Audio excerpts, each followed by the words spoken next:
I want to read you something. It's a comment I saw under a video a few weeks ago. A woman, let's call her Sarah, had posted about her experience on Ozempic.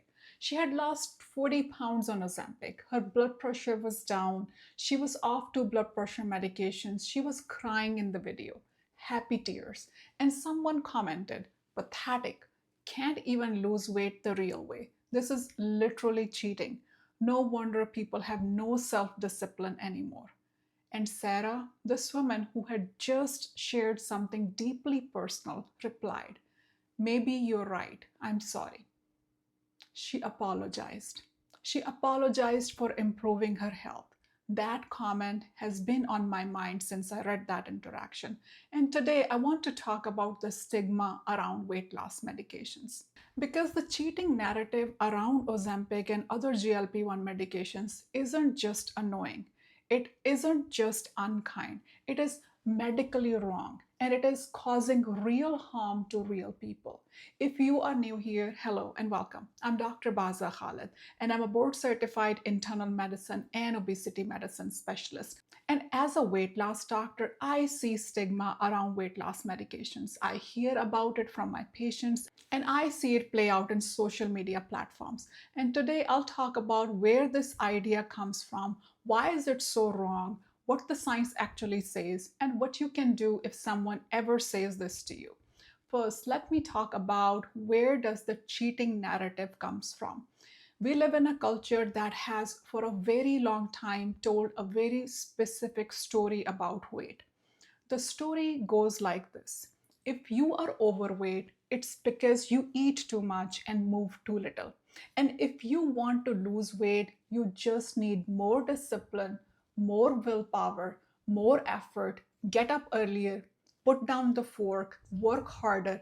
It is a moral story as much as a physical one. Thinness equals discipline equals virtue.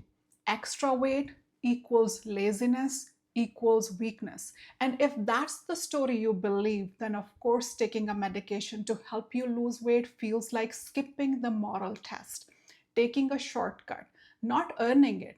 This belief is so deep in our culture that most people don't even question it. It feels like common sense. And I get it, I really do. The idea that effort should be rewarded, that you should work for what you have, is not a bad value. It is actually quite a good one in most areas of life. But here's where it breaks down. That story, the lazy, greedy, undisciplined narrative, only makes sense if obesity is a simple choice. If it's just about eating too much and moving too little, if it's a behavior problem, decades of rigorous science tells us that it is not what obesity is, not even close. So let's talk about what obesity actually is, because once you understand that, the whole cheating argument falls apart completely. The World Health Organization classifies obesity as a chronic, complex, multifactorial disease. Not a lifestyle choice, a disease. Now, I know some people push back on that word disease. It can feel like an excuse, but bear with me, because what the word disease means here is actually really important. It means obesity has a biology, a physiology, causes that go far beyond what you decide to put in your mouth on any given day. Let me give you some of the causes that we know about. Number one, genetics. Studies on identical twins, twins raised completely apart in different families, different environments, different diets, show that they tend to end up at a very similar body weight as adults. We have identified over 500 genetic variations linked to obesity risk. Your genetics influence your hunger hormones, your metabolism, your fat storage patterns, your brain's response to food. You don't choose your genes. Number two is the gut-brain axis. Your gut and your brain are in a constant conversation. Hormones like ghrelin, leptin, GLP-1, PYY, these travel between your digestive system and your brain, telling you when to eat, when to stop, how rewarding food feels. And many people who struggle with weight, the system doesn't work the way it should. The stop eating signal is quieter, the food is rewarding signal is louder. That's not a character flaw. And again, That is biology. Number three is the set point. Your brain has a set point, a weight it has decided is normal, and it defends that set point aggressively. If you try to go below it, it fights back. It raises hunger hormones, it lowers metabolism, it makes exercise feel harder and food feel more rewarding. This is why 95% of people who lose significant weight through dieting alone regain it within 5 years. Not because they gave up, but because their brains fought back hard. Other factors are environment, stress, sleep, medications. Poor sleep raises ghrelin and lowers leptin, making you hungrier. Chronic stress floods your body with cortisol, which drives fat storage and cravings. Certain medications like antidepressants, steroids, antipsychotics cause significant weight gain as a side effect. Poverty limits access to fresh food and safe places to exercise.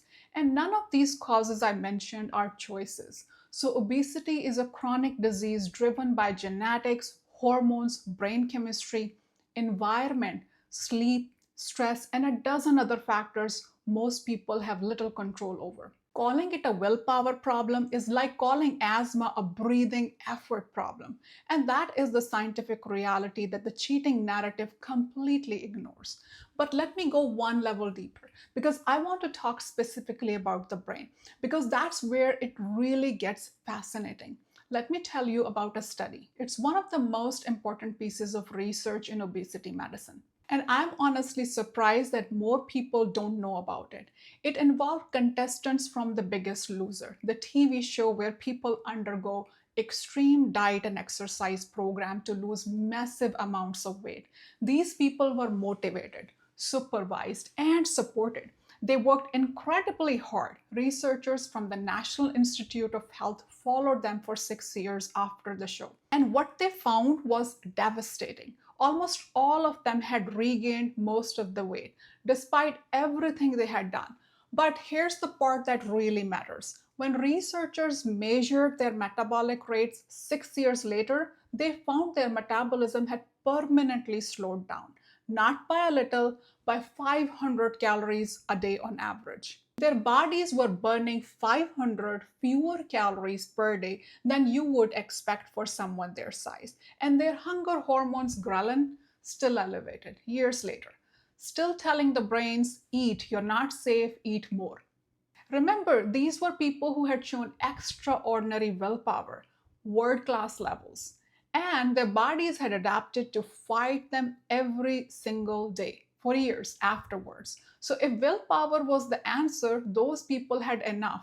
They had more than enough, and their biology still beat them. So, this is not about trying harder. It is about a physiological battle that most people simply cannot win with effort alone. So, when someone says Ozempic is cheating, they're essentially saying you should fight this battle with one hand tied behind your back. And if you reach for a tool that helps you fight more fairly, that's wrong.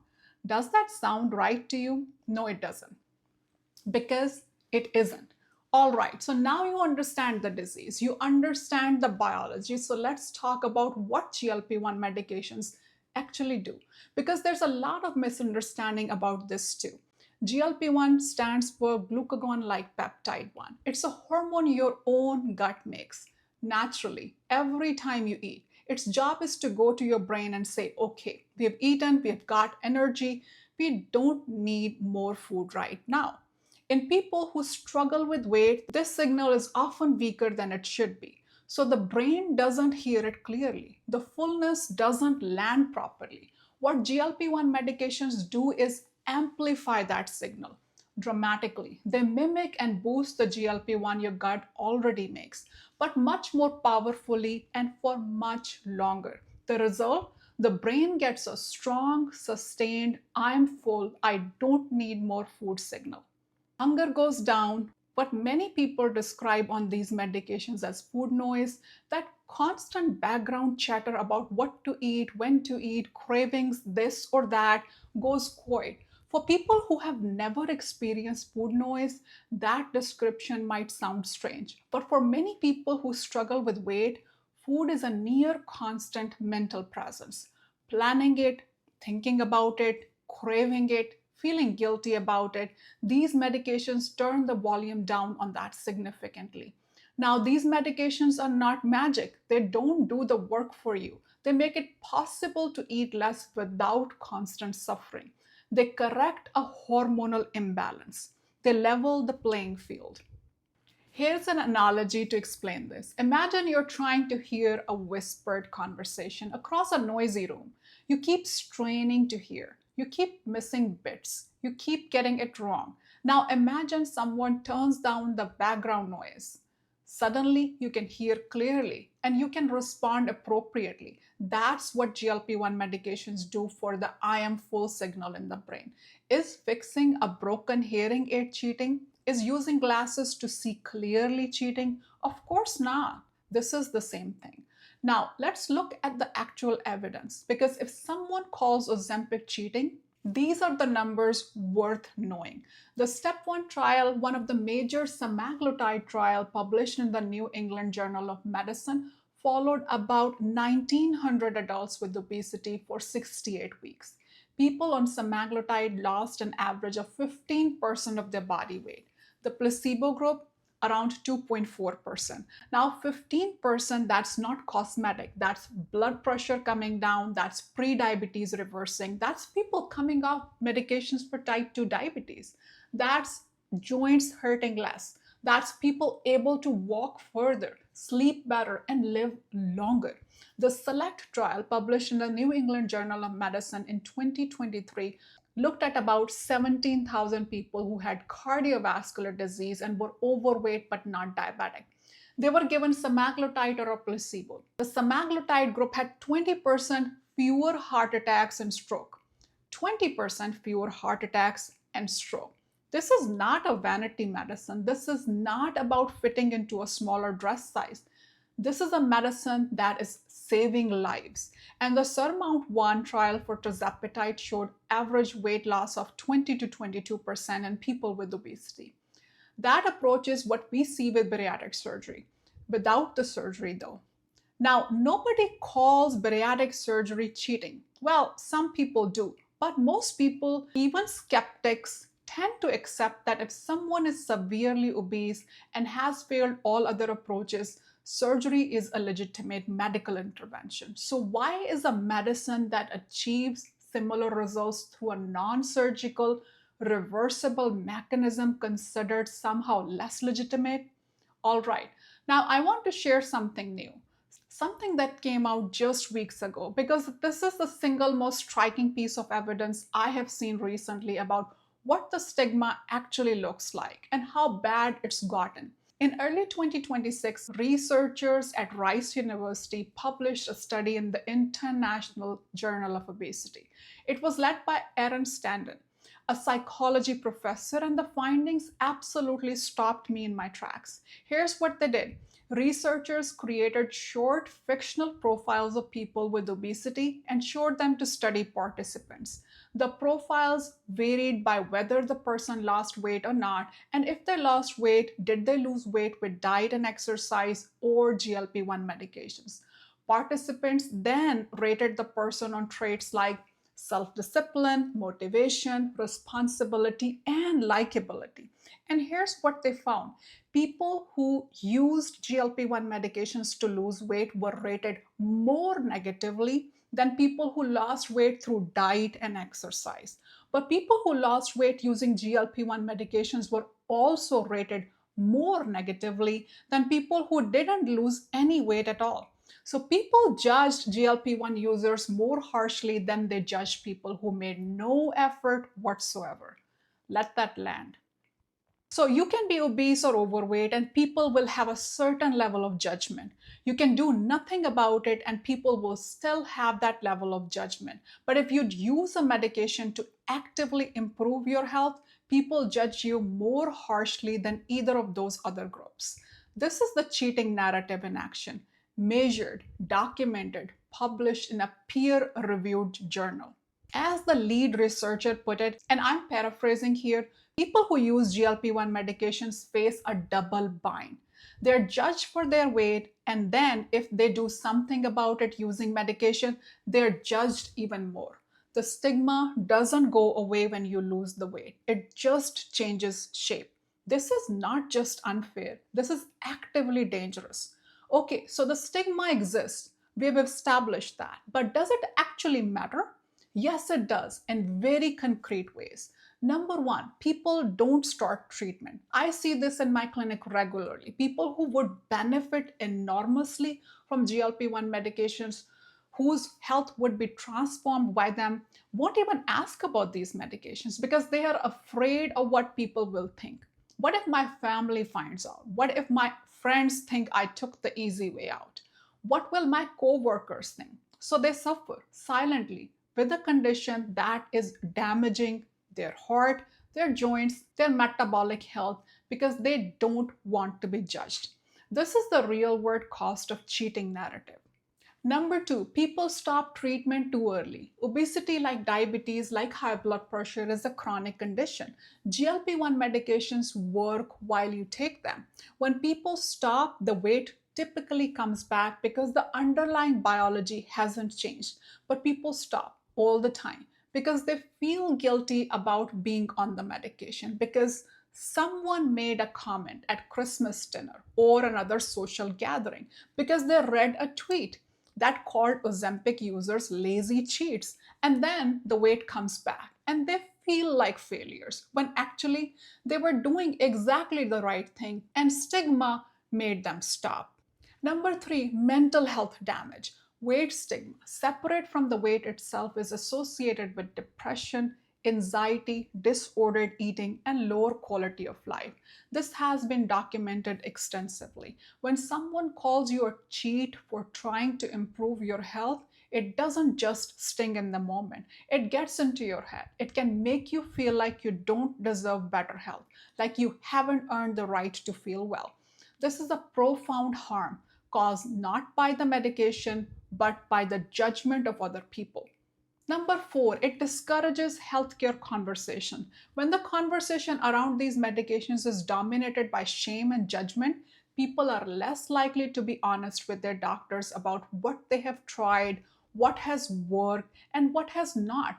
Less honest conversations mean worse health outcomes and worse healthcare. The cheating narrative isn't just rude, it has measurable, serious health consequences for people's health decisions. Okay, let me pause here and ask you something. Have you experienced something similar? Has anyone ever made you feel like taking medication for your weight was cheating? Or have you felt it yourself, that internal voice saying you should be doing this the proper way? Let me know in the comments. And let's create a safe, non judgment space to help support each other.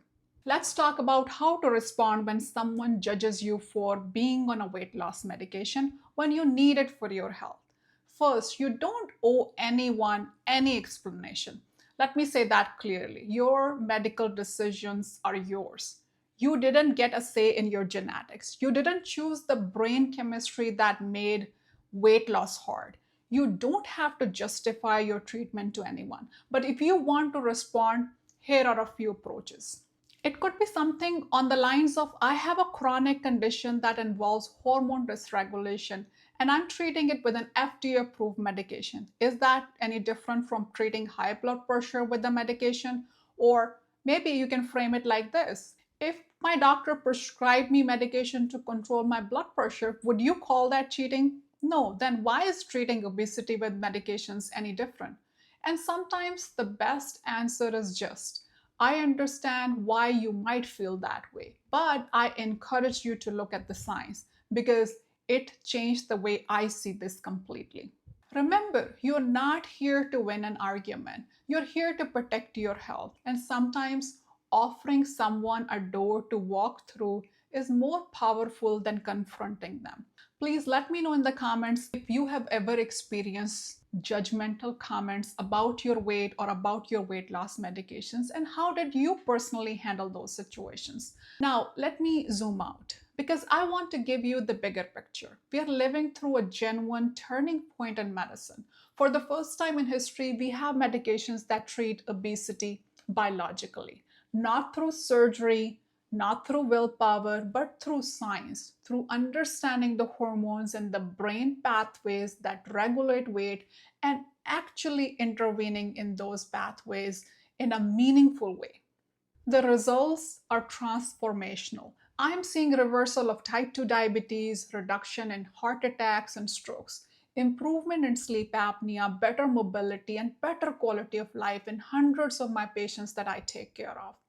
And yet, at this exact moment, there are millions of people who need these medications to help improve their metabolic health and won't take them because they're afraid of being judged, because someone told them it's cheating, because the stigma around weight is so baked into our culture that even seeking effective treatment feels shameful. That is a tragedy, a preventable one. I think about all the Sarahs, the woman from the comment at the start of this video, who cried happy tears about her health improving and then apologized for it because of a mean comment. Nobody should apologize for treating a chronic disease. Nobody should apologize for choosing medications over suffering. Nobody should apologize for deciding that their health is worth fighting for with every tool available. The cheating narrative isn't just scientifically wrong, it's morally backwards. It punishes people for treating a disease, it rewards suffering over healing. And as a weight loss doctor, I am not okay with that. And if you're still listening, I want to thank you for stopping by and for taking the time to understand this complex issue. If this video helped you, if it gave you words that you didn't have before, or helped you feel a little less alone in this, please share it. Because Sarah isn't the only one who needed to hear this. There are millions of Sarahs, and they all deserve better than an apology for improving their health. Like and subscribe if you want more of my science-packed content. Again, thank you so very much for being here. Stay happy, healthy, and well. I'll see you in the next one. Bye for now.